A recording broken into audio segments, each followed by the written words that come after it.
Good afternoon. Welcome to the Bloomington Rotary Club's weekly celebration of service. I'm Steve Wicks, and I'm honored to serve as your president this year. Please silence your electronic devices. On this day in history, April 28th, 1942, nightly dimouts begin along the U.S. East Coast as a deterrent to German military threats. Randy Saunders signed up to deliver today's reflection. Randy is local director of Scouting America. He emailed me this morning to indicate that with all the storms that we had last night, they have quite a bit of damage at one of the camps. So he is there instead of delivering a reflection. But we had another member 2 weeks ago who took me aside after the meeting and said, you know, with everything going on in the world, should we just maybe take a moment for a moment of reflection? And given shootings in Bloomington, shootings in Washington, D.C., a war in the Middle East, why don't we just take a moment to think, pray if you're so inclined, and just be quiet for a little bit.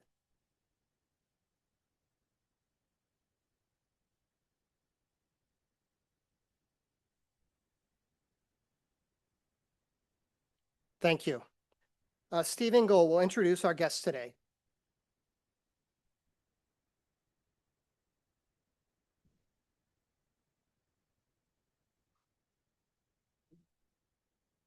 Well, I'm pleased to see that we have several guests today, and when I call your names, would you please stand so that we can recognize you?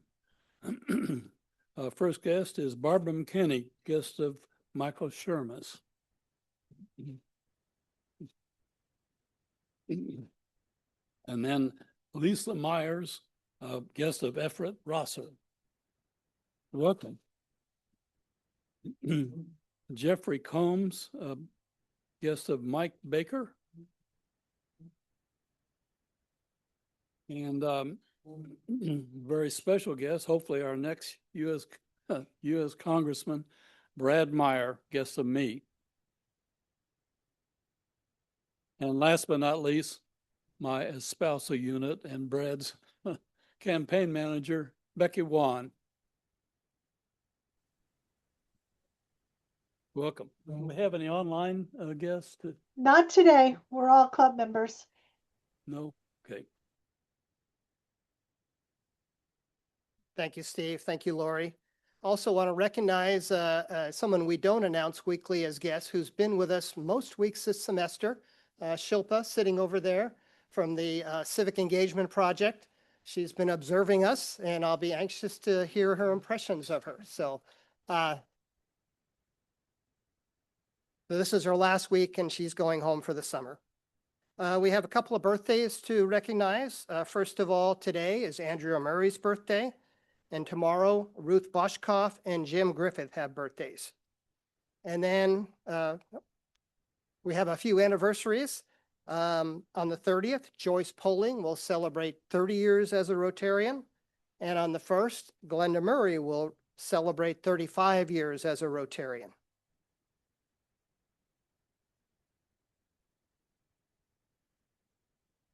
So Tyler, if you want to go ahead and start the PowerPoint. And we're going to start with a celebration of service. So as many of you know, the city of Bloomington has a Bloomington Volunteer Network.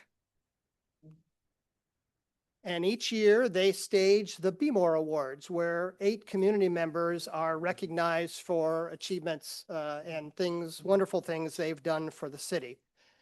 And last year I went to the Be More Awards to check it out. And I went in there with a preconceived notion about how Rotary could be involved in this. And after watching the awards and talking to Michael Shermis and Lynn Schwartzberg, I left there with a different impression. And last year, someone from the Kiwanis Club deservedly won an award. And I left there thinking, wow, you know, we have people in our club who are award worthy. So fast forward 11 months, and I submitted multiple nominations, and lo and behold, one of us won. Dave Meyer.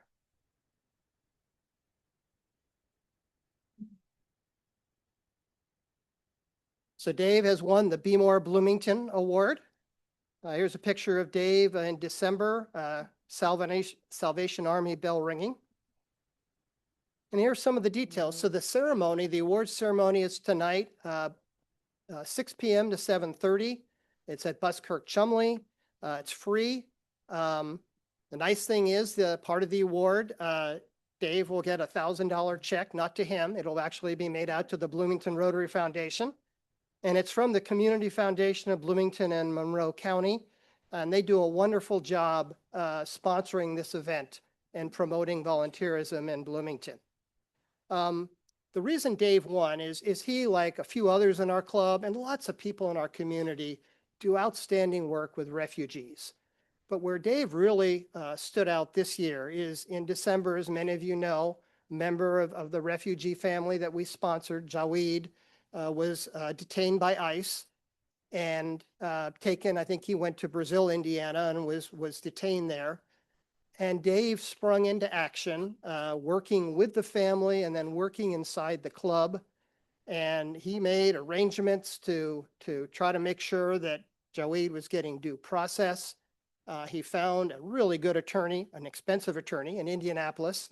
At one point, I think he had $10,000 of legal bills on his personal credit card, which he hoped would be reimbursed by club members, but there was no guarantee. And anyway, thanks to his efforts, in late January, I believe, Jawid was released. He's now back with his pregnant wife, working, being a productive member of society here in Bloomington. So Dave, you really did an outstanding job, so thank you.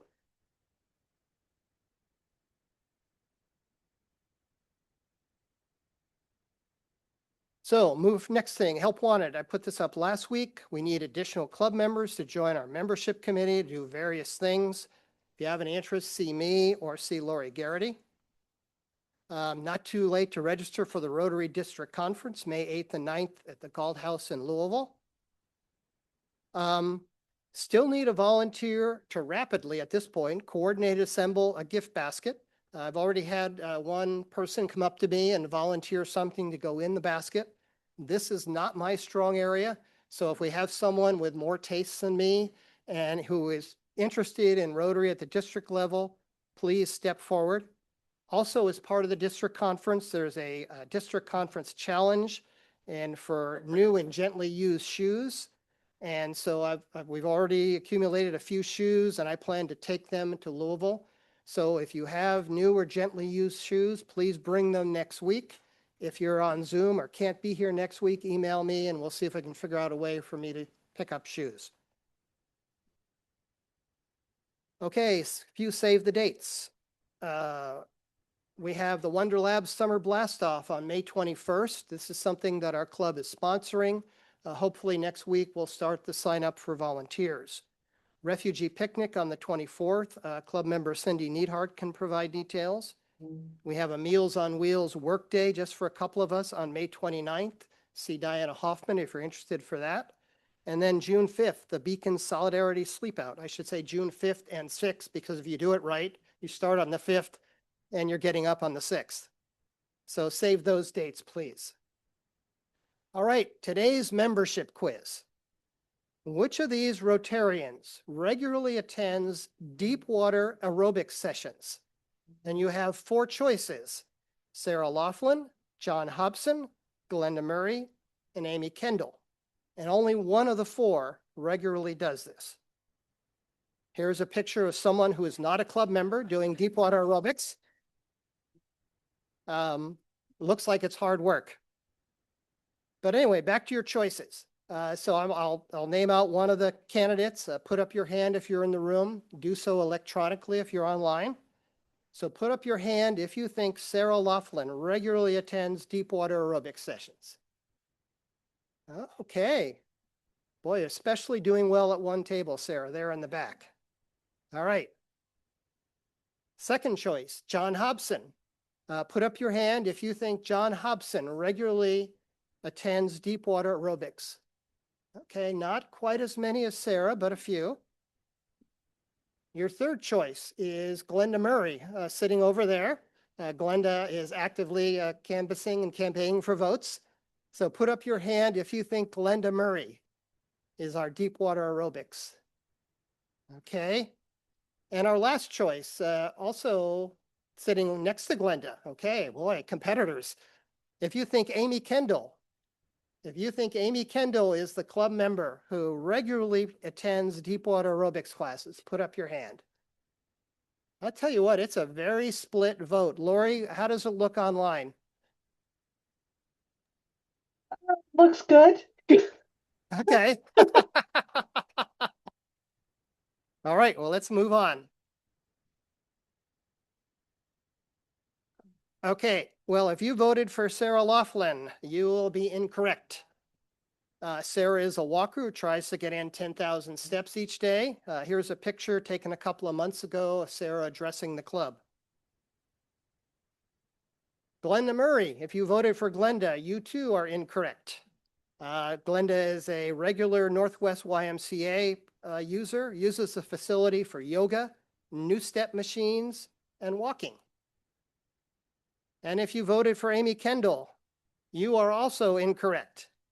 When Amy is not doing development work for Beacon, she enjoys walking. Here's a picture taken, looks like it was taken on campus, and my guess is Amy was walking that day. But if you voted for John Hobson, you are correct. So John was supposed to be here today. He's a regular at the IU Pool Deepwater Aerobics class. He also enjoys walking in his neighborhood. John had the misfortune of running into me at the performance of Oklahoma Saturday night. Made the mistake of telling me some things going on in his life. And so here he is today. John is one of our longtime members. I haven't had a chance to highlight him yet this year, so I'm glad I could get his face on the screen. So he's actually very fit between the walking and the deep water aerobics. So my hope is that he continues and he can continue to be an active member for decades to come. Okay, election season 2026. So registered voters encouraged to vote in the May 5th primary. Little reminder, candidates for political office are welcome to attend club meetings, visit with members before and after the meeting. We rarely schedule political candidates to speak ahead of an election. Today is an exception as our speaker is unopposed and also will be speaking on the timely topic of the role of townships in Indiana. And it seems like once every generation, the state legislature wants to do something about townships or they want to consolidate school districts. And so there have been a lot of actions lately. And so I thought it was very timely that our speaker speak today. Once again, she is unopposed. So here's the sad news.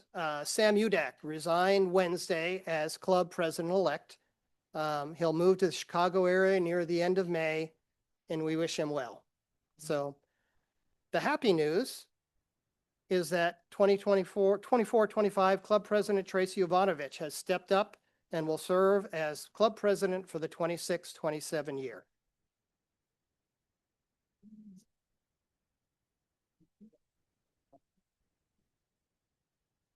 here was the process.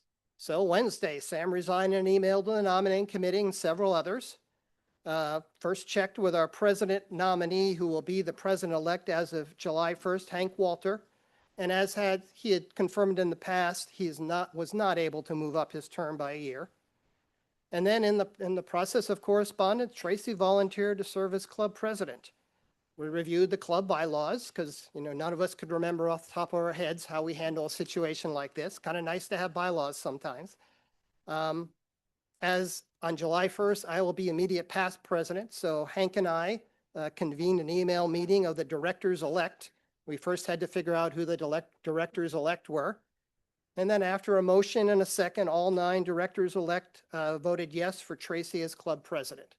So in the space of 6 days, we have a new president.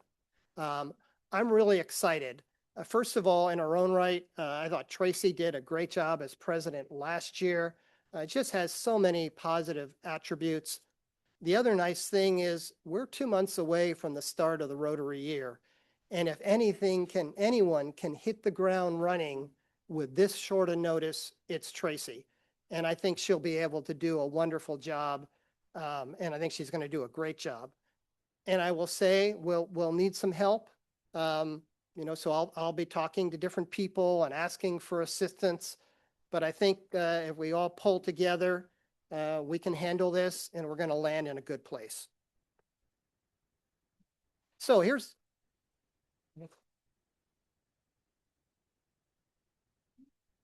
a picture taken July 1st of last year. It was the day that Tracy stopped being president and I started being president.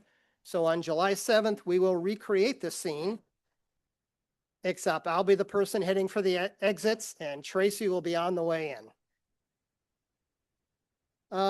Happy Dollar proceeds in March and April will be given to the Bloomington Rotary Foundation. And I think we have a few minutes for Happy Dollar. So if anyone's happy, put up your hand. I'm very happy to,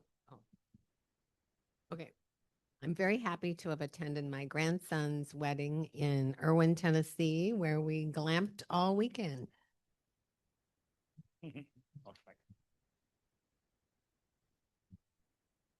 I'm happy and very grateful for Stone Belt and for the emphasis they put on training their staff. It's hard to get good staff, and it's important that their staff is trained.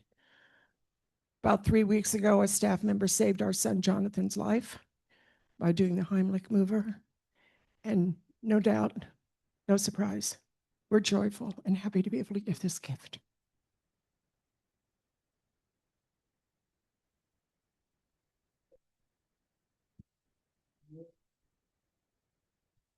I'm happy for the unsung heroes in the Jawwood case of illegal detention. So let me speak to them right now. There was a group of people in the community that gave almost $1,000 within the first week of Jawwood's detention directly to the family, who shall remain anonymous. Indiana University, who was informed of what had happened, kept his job open for 6 weeks in order for him to return without missing a beat other than lost salary. And then what was my last one? My last one was the Rotary Club. Our Rotary Club pitched in more than $12,000 in order to meet his legal expenses. Oh, I had one more. Sorry, 4. Exodus refugee, when they heard of his detention, they volunteered to have the immigration court part of his legal proceeding, that they would handle that without cost from their Indianapolis office. But we had to hire outside counsel for the actual appeal for unlawful detention because that was done in federal court. So it takes a village in order to make these things happen.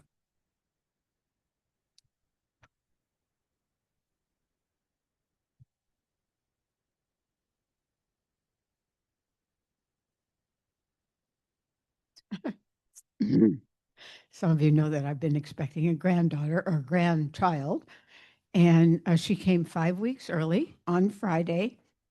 Her name is Angela Garlaughlin. No, Angela Garnoff. And she weighs 5 pounds and 7 ounces, now down to 412 or something like that. But I'm calling her Angelina because she's just very tiny and kind of fairy-like.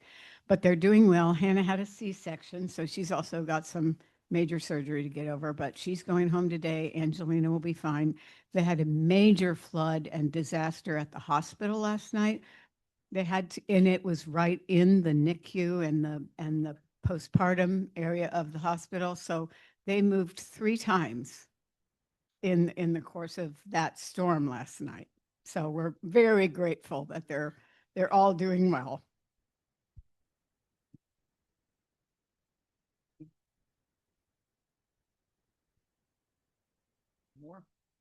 Last one.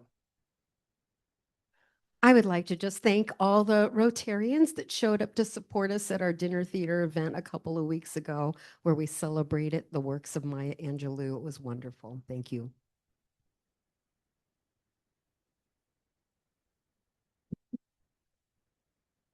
Thank you all. Michael, can you put on your other hat and introduce today's speaker?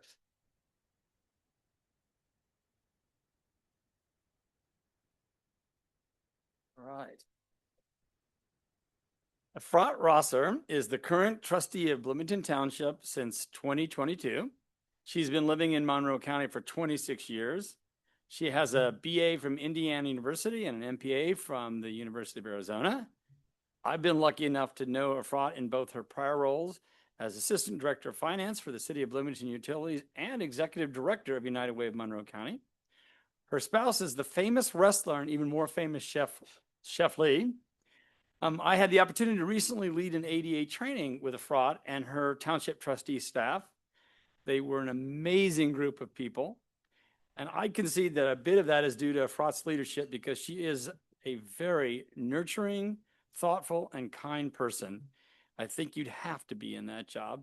So glad she gets to tell us more about it. Give Efrat a warm Rotary welcome, please.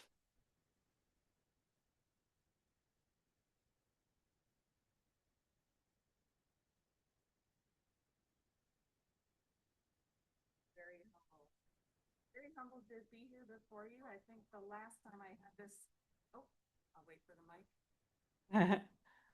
Better? Okay.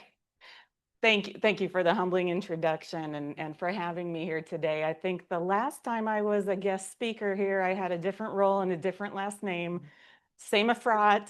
If there's another one in town, I haven't met her yet. So, but yeah, there's been a lot going on in the news with townships. So, thanks to Michael for inviting me to give a little update on Bloomington Township specifically, but then we can also talk about a lot of the legislative changes that are impacting townships in general. So let me dive right in, and then we'll save some time for Q&A and see what you want to get into.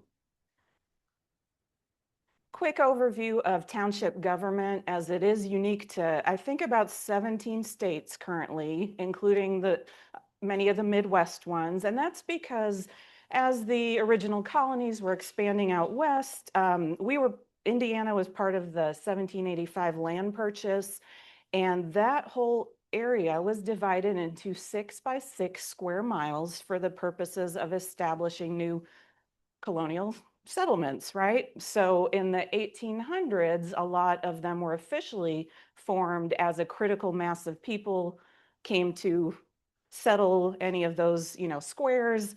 And the early townships were really meant to be the local government that would do everything from establish a schoolhouse, fire protection, basic roads, basic health, services, and what used to be termed poor relief, and now I'll refer to that as emergency financial assistance when I talk about it.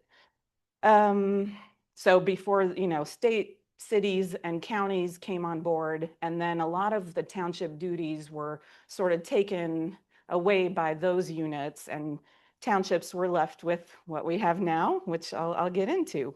But we're all independent government units, independent taxing units. So if you have a property tax bill, you'll see a levy from your township. We each have a board that's independently elected as well. Around here, that's a 3-member board, and I'm very grateful to have an amazing board of gifted and dedicated professionals. Barbara McKinney is one of them, and she's here today. Dorothy Granger and E. Sensenstein are the others, and all 3 are unopposed again this season on the ballot. So I look forward to the next 4 years together. While we are independent government units, the state does regulate a lot and charges us with our duties. So that's all Title 36. We report to the same state agencies as cities and counties. So State Board of Accounts audits us. We report to the Department of Local Government Finance. You can find all of our information filed in their website. So we in a lot of ways operate like other government units. There are over 1,000 currently in Indiana. Currently, in a couple of years, that will look different. We'll talk about that too. And in Monroe County, there are currently 11. I mentioned 6 by 6 square miles, so you'll notice the exception is Benton, and that's because that is the result of 2 townships that merged some years back. The trustees around here, I think, are a really good group of collaborative leaders. We meet monthly. I actually am currently the president of the Monroe County Trustees Association. So, you know, Republicans, Democrats, we get around the table and we try to not only align our policies where we can, but, you know, be a voice for township government. Bloomington Township specifically, if you live in town anywhere north of 3rd Street, that's us, all the way up towards Sample Road, where you'll butt against Washington Township. And then we also have some unincorporated areas to the east, west, and north. The township office has 5 professional full-time staff. My deputy trustee and the director of operations, Lisa Myers, is here. 2 case coordinators, a representative payee program administrator, and a front desk / pantry coordinator. We have an intern through the Cox Scholarship Program finishing out her 3rd year with us. And we now have an embedded long-term case manager that we share with Perry Township. And that's that partnership through Heading Home and the Community Foundation's access of that big Lilly grant fairly recently. And yeah, that's our mission in a nutshell. Local government office, providing relief, support, and connection to township residents in need. And let's talk a little bit more about what we do real quick. Besides, you know, I'll get to the emergency assistance and food pantry, but we do have some other statutory duties, as mentioned, that are kind of still there from 200 years ago. And one of them is maintaining historic cemeteries that are otherwise uncared for. So some call them abandoned. The state's like, don't use the word abandoned. Maybe that's too spooky. I don't know. But we love taking care of our couple of cemeteries. That is a lot more time consuming than I ever would have realized because you're dealing with, you know, properties that have trees and limbs and fences and mowing needs, besides, you know, 200-year-old monuments that need cleaned, sometimes reset if they're damaged, and so forth. And I'll talk a little bit more about a project we currently have at one of our cemeteries a little bit later. Trustees also respond to weed complaints in unincorporated areas. So if your neighbor's property is out of control and there's noxious or invasive species, you can go through a process with your township trustee to help remediate that. Fence line disputes, knock on wood, I have not had one yet, but I think in an agricultural community, these come up a lot more. When 2 neighbors share a fence and it's damaged, who repairs that? Well, you can call the trustee to mediate if you can't figure it out. We're also a notary public. And we have a pretty busy food pantry that serves about 200 households a month now. That's been ticking up ever since the COVID days where I think things kind of got disrupted and people had a lot of other sources for support. But since then, we've only seen it increase, the need and the folks who come to us. We've started offering other basic hygiene products, feminine hygiene products, pregnancy tests, naloxone strips, or naloxone kits and testing strips, things like that as part of our offerings there. And that pantry is, I say low barrier because there's not a lot of paperwork. You're going to sign in, you're going to fill out your name, attest that you live in Indiana. Actually, it doesn't even have to be Bloomington Township based on some new rules from Hoosier Hills Food Bank, where we get most of our supply. And we try to provide choice for folks by having a rotating list. We'll hand it to you when you come in, you check off what you want, and the staff will go back, get it, bring it up to you. So it's not a big space where folks can shop around, but we try to offer options that way. We also now have pet food, thanks to a partnership with the Humane Association. And after they took some damage in that tornado, they reached out, and since then we've been stocking dog and cat food as well for free.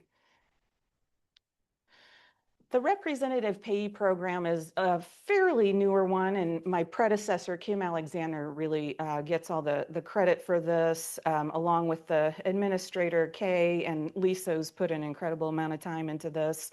So if you have benefits through the Social Security Administration or the VA, and that's kind of a new one for us, and you've been deemed unable to manage your own finances, they will freeze those benefits unless you get a representative payee. So this felt like a really critical service to get involved in. It's actually in statute that trustees can take over someone's finances, but now it's actually, a Social Security Administration program. And just to give you an idea of the impact there, because we'll literally get the folks, benefit, and then we'll mail out their bills. So housing, utilities, food. And then if there's a little left, they get like a flex card to spend that as they wish. But that assures that people get their bills paid, that they stay housed. We're talking about situations in this case where dementia may be involved, right? Or memory loss, a developmental disability. Sometimes substance use will lead to the SSA telling someone you're going to need a rep payee. We had someone through Beacon, I believe, reach us who had back pay of $30,000 that he couldn't access until we became his rep payee. So that's kind of that's a powerful moment, right? This person could have been paying for an apartment for 5 years with that money, but they didn't have someone to draw it down for them. So we did start offering that to all of Monroe County. But if you live in Bloomington Township, there is no fee since our tax dollars support that. Otherwise, we collect a minimum that SSA allows us to collect. And I think Perry Township is looking into starting this too. So hopefully in the future that's being done there, because there's always a need, and there's usually a wait list that we maintain too. But as I mentioned, the biggest thing we probably spend time on is the emergency financial assistance. This is where if you are falling behind for any reason with your rent, your mortgage, utility bills, or you have some other needs that come up like your transportation, you need a bus pass for a month, or someone passes away and there are no assets, or next of kin doesn't have assets, we can pay for a basic burial, cremation, some limited medical needs as well. And this assistance, we do this by appointments. We try to get folks in as quick as we can. There is some paperwork involved. It's a state application that we don't necessarily have say in. But the process is meant to be fairly quick and responsive. We will turn around a decision within 72 hours. And we'll try to you know, not just say yes or no, here's your $900 to cover that bill, but, you know, what other resources would be helpful in stabilizing someone? We try to have that discussion over every application that comes in. And I think the staff is really good about knowing the community, knowing what's out there, and being able to sort of wrap support around through nonprofit partners and others. So we pay for all of that with, as I mentioned, tax dollars, right? Your tax levy is that big area there if you live in Bloomington Township. And then there's some other little taxes that we get some revenue share from the state through the county. The LIT, I'm going to focus on for a minute. That's the local income tax that Monroe County shared with not just townships, but other small government units receive a share of that LIT tax currently. And as you can see, it's almost a quarter of our budget. And that is important because some of the legislation I'm going to talk about impacts that LIT, local income tax, certified shares. So I wanted to point that out. And let me talk about some recent trends real quick and then switch over to the legislation that's impacting us. I think you're all well aware of the housing crisis, right? Like it's being covered in the paper and elsewhere. Not just that costs keep rising, but earnings. There's that growing gap between earnings and the rent that folks are being asked to pay. We also had changes to Medicaid and SNAP thanks to the federal government and that big beautiful bill. Was that last year or the year before? A lot of people lost their benefits and some other things were kind of cut from those programs. And then the TFAP program, that's the federal commodities program, food commodities, has had some changes too. They, on one hand, made it more accessible by telling us you don't have to just serve Bloomington Township residents. You can serve anyone who walks in and says they live in Indiana. So that was new to us, and that's great. But at the same time, their supply has been dwindling, especially of like protein and other more expensive foods. So we've kind of got that pressure. And, I mentioned 200 households a month currently, and that kind of keeps slowly ticking up. And then harmful legislation, I just summed that up there because there's been several that are impacting townships negatively as I think most of us see it.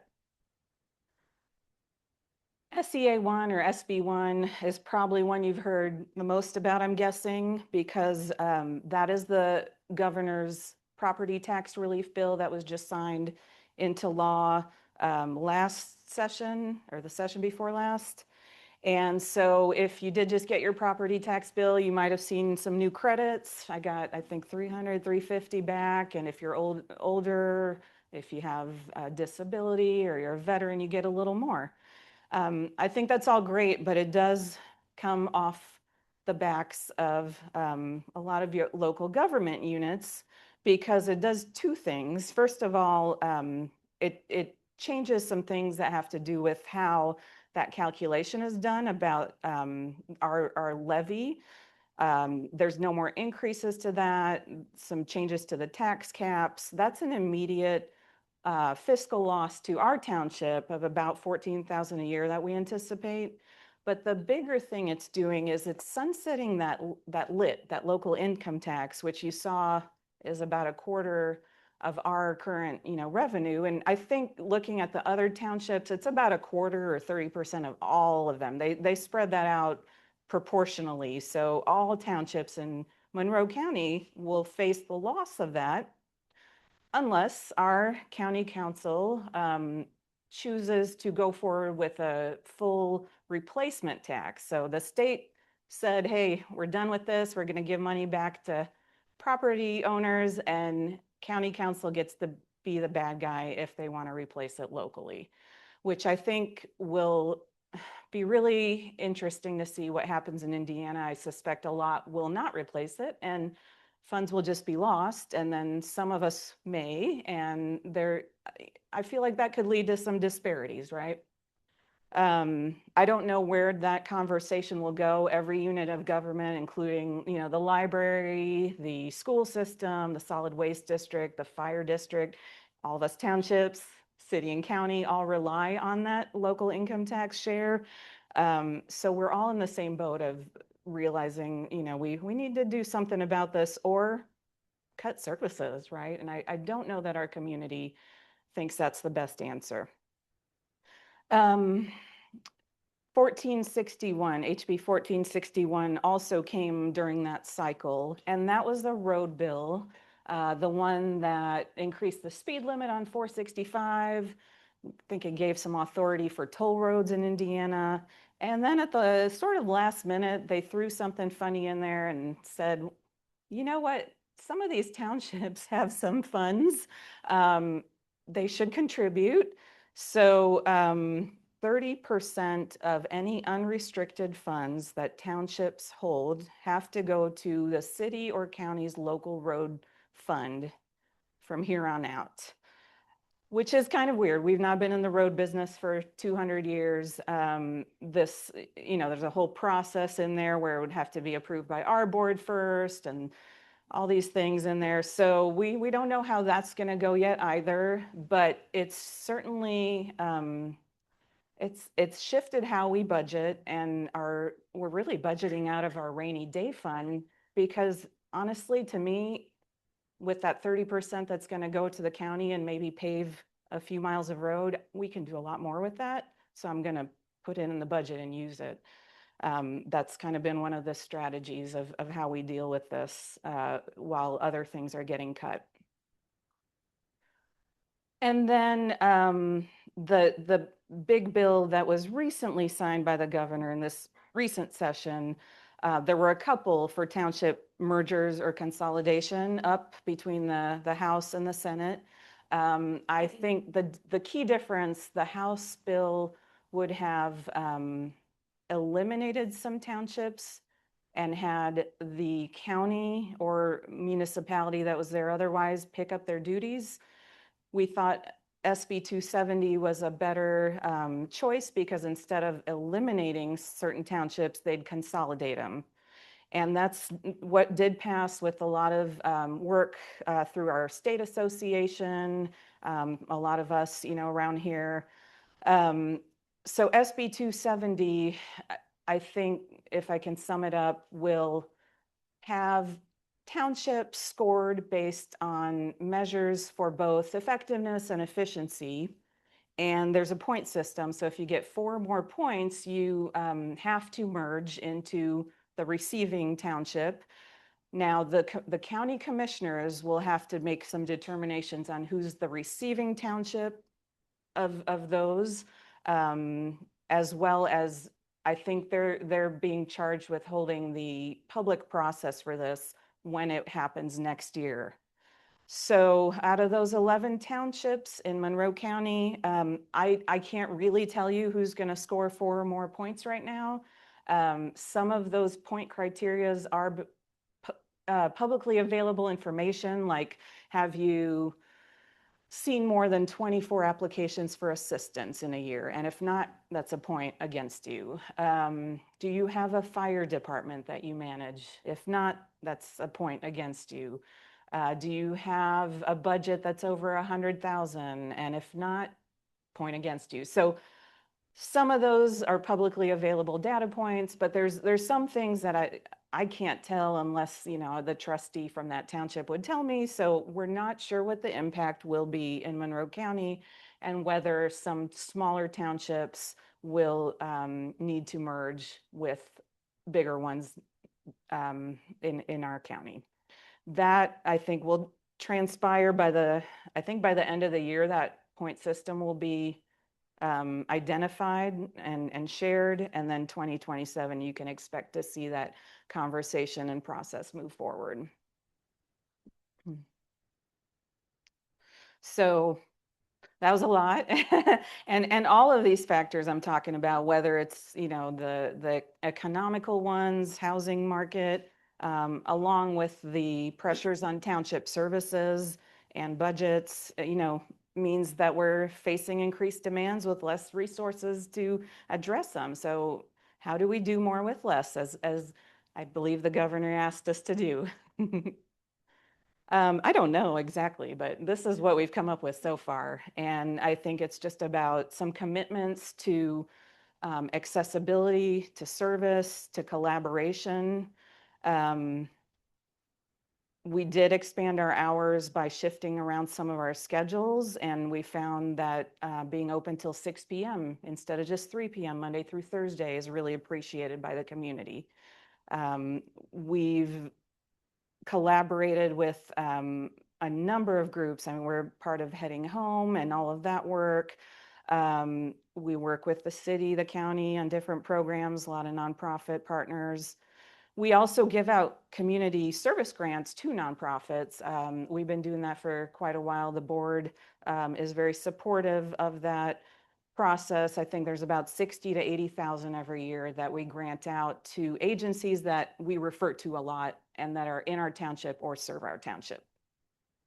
I put investing in staff in here, and that's because this work is really person intensive.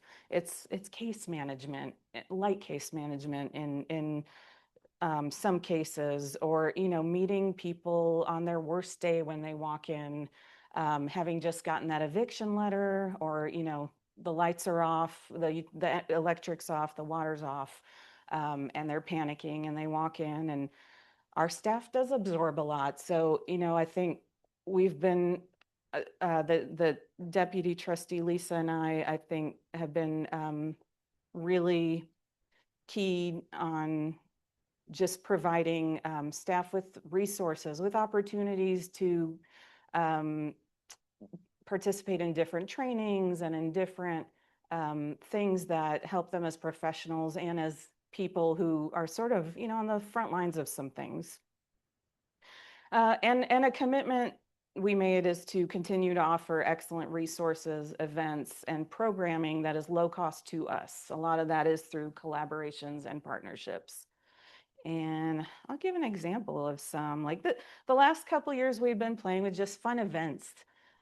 People, as I mentioned, come to our office on that worst day. We don't want to be the place you only associate with coming to when you are struggling. We want to be a community center of sorts. And so these events have been really fun. People show up, get some cool free stuff that is not available to them anywhere else in the community. We're trying to meet some gaps, as well as build that little bit of a community feel and social feel.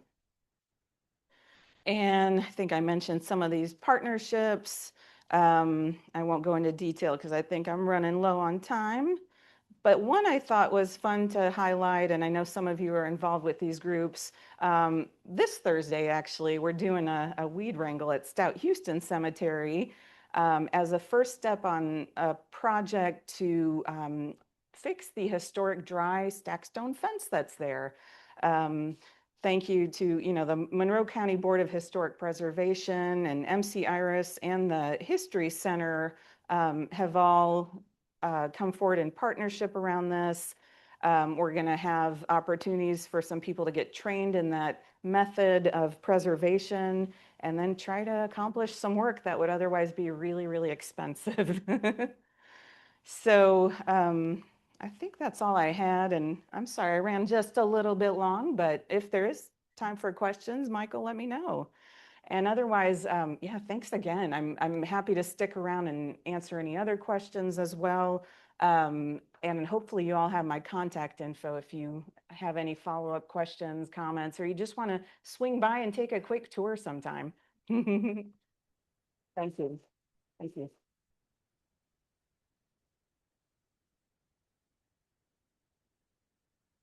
Thank you, Efrat, for that presentation. I also want to thank you for being such a long community partner. We've done a lot of work over the years. You talked about townships merging at some point. Well, if you've got 11 township trustees Mhm. and you merge them, Mhm. does all stay, or what's going to happen with that level of staffing? Yeah, thank you for asking that. The state's process that's being outlined, no, they wouldn't get to all state, but the process does involve a shared board that's a little expanded during a transition and a first term. And then it goes back to, I think, the three-person board in that subsequent elections. They don't really spell out, I mean, the receiving township, so the bigger one or the stronger one, the trustee there would stay. Yeah, yeah. So I think, my hope would be that in such a scenario, not only could you maybe talk to the person who's losing their job, maybe there's still a need for a part-time staffer, maybe there's a model with an annex where we could keep, that old facility or asset, or use the fire department to go on site in those rural communities if they do lose their trustee. And I think some of us are talking about that, and hopeful we can be real creative and set a great example for the state on how to do this. Yeah. Thanks for asking. Yeah, thanks. I've worked in other states as a pastor, and I was often the person that had to decide what people got aid. When I came to Indiana, it really troubled me that the township trustee is elected in a county where I don't live anymore. I thought to myself, who's the township trustee going to help? The person that has a lot of voters, or the refugee family from Guatemala that's stuck up in a holler? So I know there have been all kinds of proposals about township trustees, but what do you say about that? Well, I'd say a couple of things, and I appreciate what you're saying. I think, unfortunately, when you have 1,000 townships, and in Indiana, so many of them are rural, in a lot of those smaller ones, what ends up happening is it may be someone's second or third job, right? Because it's not enough of a salary or workload to support them full time. So then you've got a situation where maybe someone's trying to keep office hours once or twice a week. Maybe it's run out of their home in a rural area.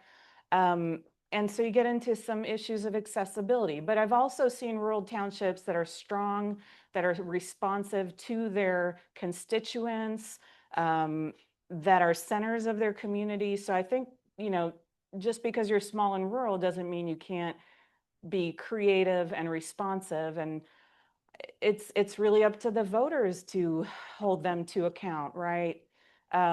Unfortunately, through some of those stories percolating up to the State House, I think that's why we end up getting targeted every so often, because again, when you have 1,000 of us and they're all different, there's going to be some ones that are maybe not doing the best that they could for their community. But then, I think a majority of us are really working hard. I pulled I have the impact numbers from all of our townships in Monroe County.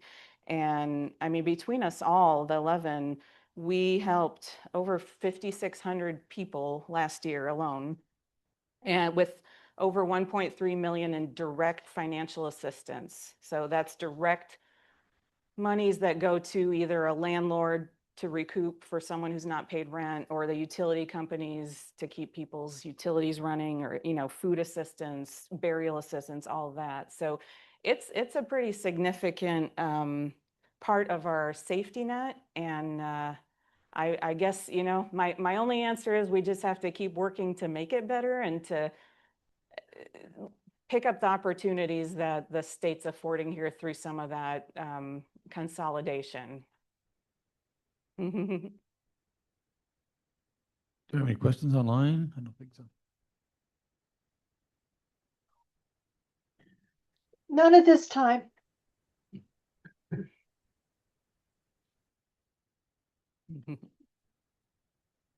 Haven't mentioned fire service, but I know that's a township responsibility. And I know in Bloomington, or in Monroe County, we've had a lot of consolidation there. Yeah. So how does that look now? Yeah, so Bloomington Township did have a fire department until, what year was that, before I got here? 2021. And then it merged with the newly forming district. So I believe most of the townships are now part of that district, with the others exploring that to one degree or another. I don't know. My personal opinion is it makes sense to me, because running fire protection and running what feels like a social services office are very different skill sets and areas of expertise. And I might not have run for this if I knew I had to oversee a fire department. That's a big deviation from, my area of comfort. So I think in that sense with fire protection, it's been a good move to have one big, professional entity. And I think the rural townships are, experiencing the benefit of that, but I won't speak for them. But that's where things stand right now. Now, that fire district is under the same pressure as us with the impacts of SB1. So I'm sure you'll hear from them at some point too. Yeah. Thank you. Thank you. Thank you so much. I really, really appreciate all you do for our community. Rotary is there everywhere I look, doing good things. So keep it up, and thanks for having me. Thanks. Efrat, thank you for the work that you and your staff do, and also for a very interesting presentation. In honor of your talk, a donation will be made this quarter to Wheeler Mission. I'd like to thank today's volunteers, Winston Schindel, Steve Engel, Michael Shermis in a couple of roles, Lori Garrity, Randy Saunders, who couldn't be here, but is here in spirit, Marilyn Wood, Alan Barker. I also want to thank the nominating committee, Alan Barker, Sally Gaskell, Ron Barnes, for their really quick turnaround with our presidential situation. Next meeting will be here in the Georgian Room on May 5th. Jen Staub and Misha McLean with Regional Opportunity Initiatives will tell us about a region on the rise, ROIs, education, and workforce strategy.